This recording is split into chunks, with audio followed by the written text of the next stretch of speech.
어, 마지막 발표를 하게 된 애트리 김홍현입니다. 제가 발표할 내용은 사실 컴플라이언스는 아닌 것 같아서 이 자리에 계신 분들하고 좀 이렇게 관심사하고 좀 멀 것 같기는 합니다. 아마 저는 다른 세션으로 갔어야 되는데 아마 제게 제일 경쟁력이 없었던 모양입니다. 그래서 아마 여기로 좀 밀려난 것 같은데요. 어쨌든 마지막까지 이 자리에 앉아 계시느라 수고 많으셨고요.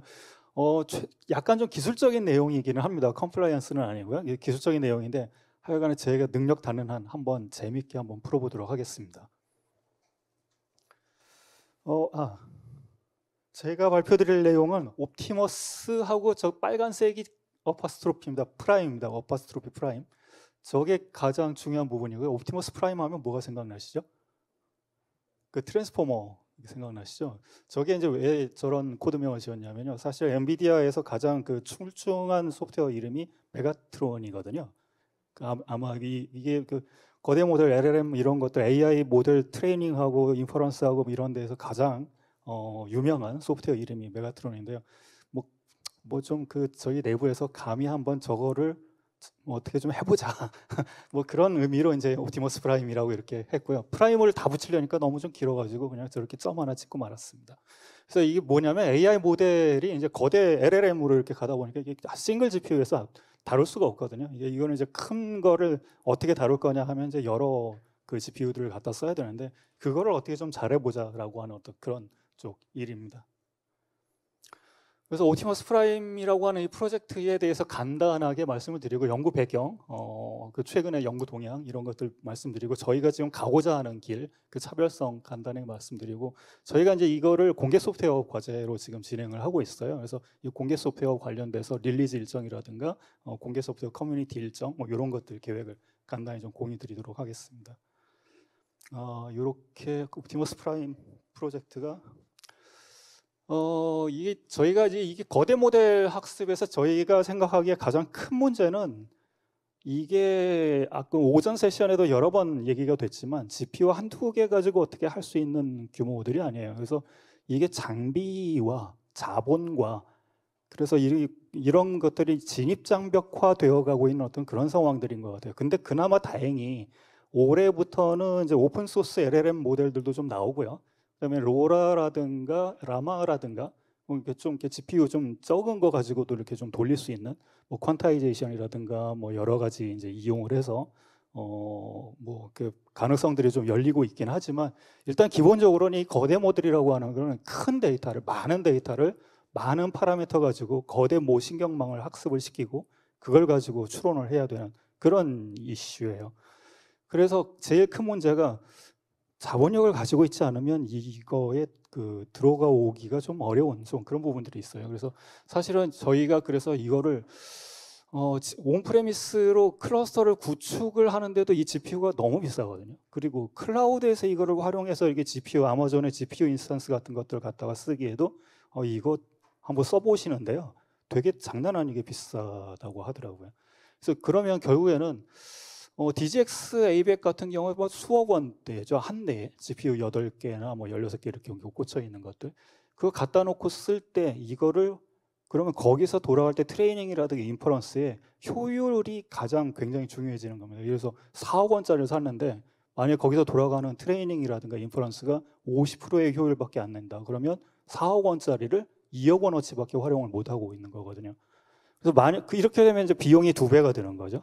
그래서 이제 이런 부분들에서 저희 입장에서는 소프트웨어적으로 이런 인프라의 그 효율을 어떻게 하면 최대로 올려줄 수 있을 것인가. 그러면서 그러면 결국 뭐로 귀결되냐면 학습 비용이라든가 추론 비용이 절감되는 쪽으로 이렇게 귀결이 될 겁니다. 그래서 이런 쪽에 이제 관심을 가지고 좀 일을 좀 해나가고 있고요. 크게는 이제 온프레미스, 그러니까 직접 이제 GPU 클러스터를 구축해가지고 운영하는 입장과 그다음에 클라우드 입장에서 클라우드를 활용해가지고 거대 인공지능 모델을 학습하거나 추론을 하는 그런 양쪽에서 어떻게 하면 효율을 높이고 비용 절감을 할 수 있을 것인가 그런 측면의 연구들을 좀 여러 가지 측면에서 좀 해나가고 있고요. 그 중에서 오늘은 여기 빨간색 점선으로 이렇게 되어 있는 부분들에서 거대 모델 학습 핵심 기술 확보 이런 쪽에서 저희가 진행을 해나가고 있는 일부분을 좀 말씀을 좀 드리도록 하고자 합니다. 다른 뭐 여러 가지 그 R&D 이슈들이 좀 있긴 하지만 그래서 R&D 로드맵상으로는 지금 이제 올해가 2년 차고요. 지금 1단계에 들어와 있습니다. 그러니까 지금 현재 저희는 고효율 학습 기술이라고 하는 그 엔진 그 원천 기술을 개발하고 확보하는데 여기에 지금 현재 매진을 하고 있고요. 이거를 이제 올해 말 정도 되면 저희가 지금 현재 만들고 있는 것들을 오픈 소스로 공개를 좀 할 예정입니다. 그다음에 이제 2단계라고 하는 것은 이제 내년 그리고 내후년까지 이제 과제들이 가게 되는데요. 뭐 나머지 뭐 여러 가지 기능들이 있습니다. 그 중에 재밌는 기능 중에 하나가 저희가 이제 그 고효율 병렬 학습이라고 하는 거는 이제 저희 나름대로 이제 좀 진행해 나가고 있는 것이 있고요. 저기 뭐 튜닙의 오슬로라든가 뭐 이런 것들은 이제 국산 파이토치 위에 메가트론 같은 레이어인데요. 또는 마이크로소프트 딥스피드 제로 같은 것들 레이어인데 국산 소프트웨어가 또 있어요. 스타트업인데. 거기랑 또 같이 또 좀 일을 하고 있습니다. 거기가 허깅 페이스랑 일로더 AI랑도 같이 좀 일을 좀 하고 있어서 거기랑도 좀 협력을 좀 하고 있고요. 그래서 국산 소프트웨어가 인프라 하드웨어도 지금 우리나라에서 좀 많이 죽어버렸잖아요. 인프라 소프트웨어들도 거의 R&D가 거의 그림 인프라는 갖다 쓰는 거다. 뭐 거의 좀 그런 느낌의 그 분위기라서 좀 안타깝긴 한데 이런 쪽에서도 좀 이렇게 연구들 좀 하고 있다라고 하는 걸 좀 말씀드리고 싶고요. 그다음에 스팟 인스턴스 클라우드 학습이라고 하는 건 뭐냐면 보통은 이제 클라우드 인스턴스가 이제 데디케이티드 VM을 줘요. 그러니까 언제부터 언제까지 그냥 쓸 수 있는 권한을 주죠. 근데 이 스팟 인스턴스라고 하는 거는 남는 VM을 저가에 떨이로 주는 거예요. 스팟 이렇게 스팟 세일 하잖아요. 그래서 언제든지 뺏길 수 있는 거예요. 그러니까 이제 배치 작업을 하기에는 살짝은 좀 위험하긴 하죠. 그 트레이닝 하는데 되게 오래 걸리는데 한참 트레이닝하다 갑자기 뺏겨버리면 그때까지 학습했던 거 다 날아가잖아요. 그 대신 비용이 굉장히 싸요. 이걸 가지고 어떻게 하면 스테이블하게 학습을 할 수 있을 것인가 이런 측면의 연구들도 좀 하고 있습니다. 그래서 정리하자면 여러 가지 측면에서 효율도 높이고 비용도 절감시킬 수 있는 여러 가지 그 기술 개발들을 좀 해나가고 있고 사실은 이제 IPU라든가 TPU 이런 쪽들도 이기종 가속기 이런 쪽들도 좀 쳐다보고 있는데 이쪽은 이제 오늘의 뭐 주제는 아닌 것 같습니다. 그래서 연구 배경으로는 사실 여기 뭐 이 세 가지는 따로 말씀을 드리지 않아도 될 것 같습니다. 오늘 마지막 세션이고 그리고 5시 20분까지 끝내야 되는 중차대한 사명이 있기 때문에 이거 그냥 넘어가도록 하겠습니다. 저희가 가장 크게 쳐다보고 있는 거는 AI 거대 모델 학습의 어려움으로 여러 가지 있겠죠. 굉장히 많은 뭐 데이터를 확보하기 어렵다거나 뭐 여러 가지 이슈들이 있겠지만 저는 시스템쟁이거든요. 컴퓨팅 시스템쟁이 입장에서는 컴퓨팅 하드웨어 인프라의 TCO가 굉장히 크다. 라고 하는 게 저희 입장에서의 가장 큰 관심사입니다. 윗분들은 우아한 뭐 모델이라든가 데이터라든가 이런 쪽에서 이제 고민이 많겠죠. 저는 아래쪽에서 컴퓨팅 인프라 측면에 이런 고민들이 있습니다. 여기 뭐 보시면 아시겠지만 뭐 18개월마다 10배씩 요구되는 컴퓨팅량이 늘어난다거나 그 다음에 뭐 데이터량도 2년마다 메모리량이 2년마다 35배씩 늘어나고 있다거나 뭐 이런 상황인데요. GPU의 발전 속도가 이거를 못 쫓아가고 있습니다. 이게 이제 바틀렉인 거죠. 오른쪽에 이제 메가트론 LM 가지고 그 GPT-3를 1750억 개라고 그러죠. 1750억 개 파라미터를 학습하는데 저희가 이렇게 쭉 추산을 해보니까 여기저기 이제 인터넷 기사 같은 것들도 있고 뭐 참고해가지고 보면 589억 원 정도가 든다고 합니다. 1쪽의 파라미터를 하려면 1766억 원. 이게 어마어마한 비용이거든요. 그래서 이런 부분들에 대한 이제 저희가 이걸 어떻게 하면 줄일 수 있을 것이냐 이런 부분들을 좀 고민을 해나가고 있는 상황이고요. 그것도 지금 엔비디아가 잘 해나가고 있어서 사실은 하드웨어 입장에서는 저희가 어떻게 할 수 있을 만한 상황은 아닌 것 같고요. 현재로서 저희가 지금 주로 관심사는 비싼 하드웨어를 갖다가 뭐 한 50% 효율 대신에 60% 효율, 70% 효율 하면은 뭐 2억 원어치 사가지고 1.5억 원 뭐 이렇게 이제 활용성을 높일 수 있도록 하는 것이 저희 주된 관심사고요. 이게 제일 큰 문제가 이게 모델이 작으면 GPU 하나 속으로 쏙 들어가 버리면 그냥 GPU 하나에서 돌리는 게 가장 좋아요. 근데 그게 문제라는 거죠. LLM, 그래서 라지가 이제 모델 사이즈가 커졌다라는 얘기거든요. GPU 하나의 메모리가 40기가, 60기가인데 그거보다 더 큰 모델이 돼버린 거예요. 그러니까 천상 GPU 여러 개를 동원할 수밖에 없고, 그래서 GPU가 서버 속에 8장 이렇게 꽂혀 있어요. 그러면 8장까지는 서버 한 대 가지고 돌릴 수 있어요. 근데 8장 규모를 또 넘어가는 거대 모델의 경우는 또 어떻게 할 것이냐. 그럼 서버 여러 대를 써야겠죠. 그럼 필연적으로 통신이 발생하고요. 모델을 잘라야 돼요. 뭐 가로로 자르면 뭐가 되고 세로로 자르면 뭐가 되고, 그럼 자르면 서로 통신들 발생하고 어떤 순서로 발생하고, 뭐 그것들을 어떻게 하면 레이턴시들이 발생하니까 어떻게 하면 하이딩을 시킬 것이냐, 이런 굉장히 여러 가지 이슈들이 좀 발생을 하고요. 그다음에 여기 이제 동글뱅이, 이게 중간에 있는 이 동글뱅이 하나하나들이 전부 다 오퍼레이터와 메모리들이거든요. 파라미터들이에요. 이 파라미터들이 이게 1750억 개 하면 1750억 개 곱하기 플로팅 포인트가 4바이트, 거기다가 곱하기 학습하기 위한 임시 데이터까지 합치면 16배. 이렇게 되면 수 테라바이트 정도의 메모리가 필요해요. 서버 하나에 수 테라바이트짜리 없거든요.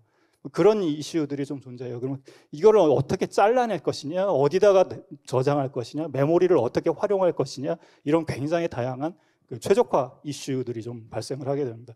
근데 이거를 어떤 지금 현재 발생하냐면, 이거를 이게 이제 모델, 프레임워크, 하드웨어, 이렇게 이제 버티컬리 스택을 이렇게 나눠볼 수가 있는데, 이 하드웨어 중에 왼쪽은 이제 엔비디아 DGX 아키텍처고요. 오른쪽은 그냥 DGX는 아니고 그냥 GPU를 그냥 서버 하나에다가 8개를 꽂았다거나, 뭐 또는 클라우드에서 활용한다거나 뭐 그런 상황인데요. 이 위쪽에 이제 프레임워크라든가 병렬화 기술이 있고, 맨 위가 이제 모델이에요. 맨 위에 모델을 우아하게 백조처럼 이렇게 하고 있는데, 밑에 이제 컴퓨팅 인프라에서 아까 말했던 병렬화와 온갖 종류의 최적화 이슈들을 다뤄줘야 되는 거죠. 라고 생각하지만 현실은 그렇지가 않아요. 사실 그 소프트웨어나 저기 아키텍처 하는 사람들 입장에서 버티컬리 스택이 딱 구분하게 구분되는 거를 굉장히 좋아하는데요. 사실 지금 이게 굉장히 빨리 발전해 나가고 있는 그런 상황이라 이 버티컬 스택이 하드웨어 말고는 굉장히 블렌딩 돼 있어요. 모델에서부터 미드웨어 그리고 병렬화 프레임워크까지. 그래서 지금 현재 문제가 뭐냐면, 학습 병렬화와 최적화가 어렵다라고 하는 것뿐만이 아니라 모델과 프레임워크 간에 굉장히 많은 종류의 종속성과 침범, 서로 간의 침범, 영역 침범들이 있어요. 이것이 완전히 나눠져 있지 않은 그런 상황들이고요. 그러다 보니까 모델별로 병렬화나 최적화를 따로따로 해준다거나, 그러면 굉장히 이제 중복적인 일들이 좀 많이 발생을 하는 것 같고요. 그 다음에 밑에 있는 하드웨어 아키텍처 종속성도 굉장히 좀 커요. 그 한마디로 이 데이터 병렬화나 뭐 모델 병렬화 이런 것들이 이제 가장 잘 구현되어 있는 게 G5라 뭐 메가트론 LM 뭐 이런 것들인데요. 이게 엔비디아 하드웨어가 아니면 제대로 안 돌아가요. 설계한 대로 돌아가지를 않습니다. 굉장히 많은 종류의 이제 이런 이슈들이 좀 존재하는데요. 이게 이제 병렬 프레임워크 간의 비교입니다. 여기서 이제 이것저것 이제 다 설명드리기는 좀 그렇고, 이 노란색 부분들이 다 문제점들이에요. 이 노란색 부분들의 문제점들을 참 잘 걷어내서 모델을 우아하게 로지컬리 모델만 딱 신경 쓰면 나머지는 병렬화라든가 최적화는 소프트웨어가 알아서 그냥 다 처리해 줬으면 좋겠다라고 하는 거가 저희가 지금 생각하고 있는 어떤 방향입니다. 그래서 이제 저희가 생각하고 있는 차별성을 조금만 더 말씀드리면, 사실 이제 맨 위에 이제 모델이 있고요. 중간에 이제 라이브러리가 있고 프레임워크가 있고 뭐 이런 상황이 이제 as was. 뭐 아마 재작년까지만 해도 아마 as was인 상태였을 거예요. 그래서 저기 보면 이제 초록색으로 표현되어 있는 게 KF라고 되어 있는 게 커널 퓨전, AC가 액티베이션 체크 포인팅, 3DP가 3D 패러럴리즘이에요. 그냥 대표적인 거 하나씩만 가져온 거예요. 3D 패러럴리즘이 병렬화와 관련된 거고요. 액티베이션 체크 포인팅이 메모리를 어떻게 활용할 것이냐에 대한 얘기예요. 뭐 계산이 끝난 거를 다 날려버리고 메모리를 계속 유지하지 않고 날려버리고 나중에 필요할 때 그냥 재계산하는 게 메모리를 두는 것보다 낫겠다. 뭐 그런 이제 경험적인 걸 가지고 하는 거고요. 커널 퓨전은 뭐 여러 개의 연산이 연속적으로 이렇게 있다 보면 그거를 그냥 한 개의 퓨즈된 오퍼레이터를 하나로 구현해 버리는 게 메모리라든가 CPU 활용하는 입장에서 굉장히 빠르겠다. 뭐 그런 것들입니다. 그래서 그런 여러 가지 이제 것들이 있는데, 이것들을 다 모델에다가 수동으로 집어넣어야 돼요. 코딩을. 이것이 이제 제일 큰 문제였었습니다. 그래서 이제 그게 지금 현재 좀 많이 좀 상황들이 좀 발전을 해나가고 있어서 일부 기능들, 예를 들어 이제 커널 퓨전이라든가 액티베이션 체크 포인팅 같은 것들은 프레임워크라든가 밑에 있는 컴파일러 쪽에서 자동적으로 이렇게 좀 처리를 좀 해주고 있어요. 그래서 요거는 컴파일러라고 하는 거가 이제 타겟 코드를 만들어주는 건데, 소스 코드로부터 타겟 코드를. 그래서 타겟 타겟 디바이스가 GPU면 GPU에 맞게 코드를 만들어주는 거죠. 그래서 그러면서 이제 옵티마이제이션이라고 하는 것이 이제 자동적으로 들어가게 되고, 그 속에서 액티베이션 체크 포인팅이나 커널 퓨전 같은 것들이 들어가게 되는 거죠. 근데 여기서 3D 패러럴리즘은 여기에서 그대로 지금 현재는 좀 남아 있거나 아니면 이 밑으로 좀 내려가 보려고 하는데, 이 컴파일러의 생태계와 살짝 좀 안 맞아요. 이게 왜냐하면 이 3D 패러럴리즘은 디스트리뷰티드와 관련된 건데, 컴파일러는 싱글 디바이스와 관련된 어떤 그런 도메인이거든요. 그래서 그런 이슈들이 좀 있어서 저희가 지금 생각을 하고 있는 거는 지금 이런 버티컬 스택 중에서 이 라이브러리 계층에 이 컴파일러 해주는 이게 프론트엔드와 백엔드 컴파일러의 옵티마이제이션은 웰노운, 그러니까 원래 잘 알려져 있는 기술 이외에 프리 옵티마이제이션 단계라고 하는 것을 좀 추가를 해서 이 디스트리뷰션과 관련된 여러 가지 최적화들은 좀 부가적으로 좀 전처리처럼 이렇게 해줄 수 있는 방법이 없겠는가, 그런 생각들을 좀 해나가고 있습니다. 그 중에서도 이게 이제 컴파일러 생태계가 계속 좀 이렇게 발전을 해나가고 있는데요. 그 파이토치 2.0이 올해 3월달에 발표가 됐어요. 릴리즈가 됐어요. 거기가 이제 가장 큰 특징 중에 하나가 이 컴파일러와 관련된 이제 내용들이 굉장히 많이 좀 늘어났고요. 이 오른쪽 위에 보면 이게 아래쪽에 이제 파이토치가 있고 위쪽에 텐서플로우가 있는데요. 지금 현재 이게 파이토치가 굉장히 메인이 되어버린 좀 그런 상황입니다. 텐서플로우가 좀 많이 좀 줄어든 것 같아요. 그래서 기왕이면 이런 일들을 해나갈 때 파이토치 기반에서 파이토치 생태계에서 뭔가 좀 기여를 좀 해보자라고 하는 생각으로 일을 좀 진행을 해나가고 있습니다. 그래서 이제 저희는 사실은 기존에는 이제 모델을 여러 가지 이제 수정을 해서 뭔가 액티베이션 체크 포인팅이라든가 여러 최적화라든가 병렬화 뭐 이런 것들이 이제 들어갔었는데, 저희가 이제 모델이라고 하는 것이 원래 모델이 이제 모델이라고 하는 걸로 표현되어 있고요. 거기서 프리 옵티마이제이션이라고 하는 것을 통하면 그 최적화된 프리 옵티마이즈된 모델이 나오고, 그러고 난 다음에 이게 토치닥 컴파일을 선택적으로 통과를 하고 난 다음에 밑에 이제 그 트레이닝과 인퍼런스 로직을 그대로 그냥, 그래서 모델 자체를 수정하지 않고 저렇게 한 줄 추가하는 것으로 이 최적화와 관련된, 그리고 3D 병렬화라고 하는 것이 이렇게 동작을 할 수 있도록 하는 어떤 그런 시멘틱을 제공해 주자라고 하는 것이 저희가 지금 생각을 하고 있는 겁니다. 그래서 이제 모델이 주어지면 이제 FX 트레이스라든가 다이나모 뭐 이런 것들이 이제 그 파이토치 2.0에서 제공해 주는 컴파일러예요. 컴파일러가 IR을 만들어 줍니다. 인터미디에이트 리프레젠테이션이라고 뭐 트리 같은 뭐 이런 것들입니다. 그거를 입력받아서 저희 3D 병렬화 엔진이 알아서 그냥 딱 모디피케이션을 하는 거죠. 최적화를 하고. 그래서 그걸 가지고 이제 새로운 최적화된 IR과 3D 스케줄링 또는 3D 병렬화 런타임 같은 것들을 내뱉어 주면 그게 이제 파이토치 런타임에서 수정 없이 그냥 돌아갈 수 있도록 하는 뭐 그런 형태의 이제 모습을 생각을 하고 있고요. 이게 이제 뭐하고 비슷하냐면 DBMS에서 SQL 문을 주면 DBMS가 알아서 최적화 다 해주잖아요. 그런 거랑 비슷하다고 생각하시면 됩니다. 모델을 주면 DBMS가, 그러니까 이 프레임워크가 알아서 최적화를 해주고 3D 병렬을 해주는 어떤 그런 형태의 모습을 생각을 하시면 돼요. 근데 만약에 이게 지금 현재 이게 없는 상황에서 뭐였냐면 SQL에다가 네트워크 코드도 집어넣어야 되고요, 뭐 스레드 코드도 집어넣어야 되고 병렬화 코드도 넣어야 되고 굉장히 다양한 이제 그것들을 해줘야 되는 그런 상황들인 거죠. 그래서 이런 아키텍처를 저희가 이제 생각을 하고 있는 상황이고요. 아래쪽에 이제 저희가 지금 현재 집중을 하고 있는 거는 지금 현재 엔진 파트입니다. 아래쪽에다가 서드 파티 플러그인이라고 하는 아키텍처를 하나 좀 매달아 놨습니다. 이건 뭐냐면 배터리 입장에서 모든 일을 다 할 수가 없어요. 인력도 제한돼 있고 할 수 있는 역량도 한계가 있고, 그래서 엔진을 일단 만들어 놓고 프레임워크 뼈대를 이제 일단 해놓고 아래쪽에 서드 파티 플러그인을 통해서 이 엔진의 기능들을 익스텐션을 해나갈 수 있는 통로들을 하나씩 만들어 나가려고 합니다. 그래서 그래프를 분할을 한다 이런 것들이 이제 예를 들어 뭐냐면 아까 여기 이 그림에서 모델 하나를 가로로 분할하고 세로로 분할하는데 어느 위치에서 어떻게 몇 개로 분할할 거냐 이런 것들이 최적화 프로그램이에요. 탐색 스페이스가 굉장히 큽니다. 그래서 이런 것들을 일단은 저희는 브루트포스하게 예를 들어서 스태틱하게 자르는 식으로 일단은 좀 시작을 하고 이제 플러그인 같은 것들로 이게 그 자르는 전략, 스트래티지 같은 것들을 좀 더 파인하게 이제 리파인 해 나갈 수 있는 그런 아키텍처를 이제 생각을 하고 있습니다. 그래서 이런 부분들은 좀 같이 공동으로 개발을 해나가면 좋겠다라는 생각을 감히 좀 해보는데 호응이 있을지 모르겠습니다. 왜냐하면 전산할 때도 컴파일러 제일 싫어하잖아요. DBMS 엔진, OS 요즘 그런 거 싫어하잖아요. 근데 요게 레이어가 딱 그 레이어거든요. 그래서 저희가 지금 생각하고 있는 게 릴리즈 및 공개 소프트웨어 커뮤니티 활동이 이제 요게 마지막인데요. 일단 1단계 지금 이제 22년, 23년 올해까지입니다. 올해까지 3D 병렬화 엔진 개발에 지금 매진을 하고 있어요. 그래서 아마 연말쯤에 이제 코드 공개를 해놓을 겁니다. 코드 공개하고 뭐 어딘가에서 발표하고 뭐 그러겠죠. GitHub에다가 올려놓고 그러고 난 다음에 이제 같이 좀 일을 좀 해봅시다라고 좀 하고 싶기는 합니다.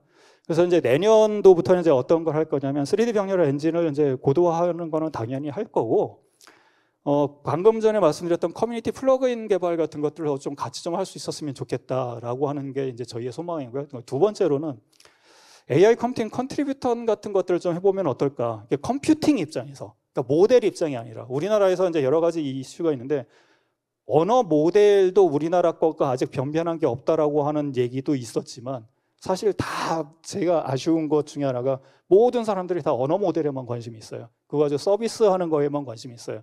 당연히 맞죠. 그걸 해야 돈을 벌죠. 근데 인프라 입장에서 지금 현재 인프라 하던 사람들은 같이 모일 수 있는 기회가 없는 것 같아요. 없어져 가는 것 같아요. 점점 더.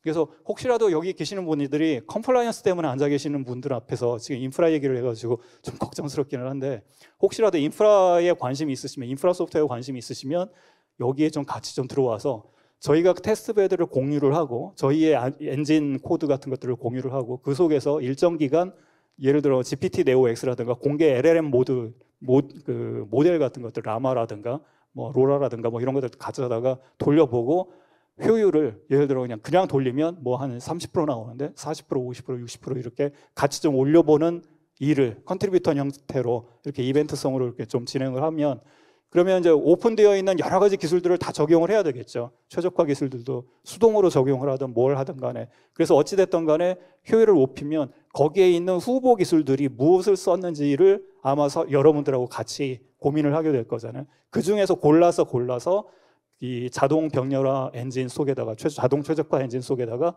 이렇게 플러그인을 시키는 형태로 고도화를 시켜나가는 그런 형태의 계획을 좀 가지고 가고 싶기는 합니다.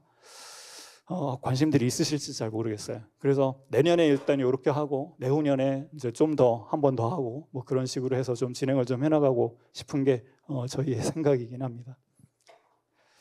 예, 여기까지가 제가 오늘 말씀드릴 내용입니다. 혹시 시간이 적당하게 끝난 것 같습니다.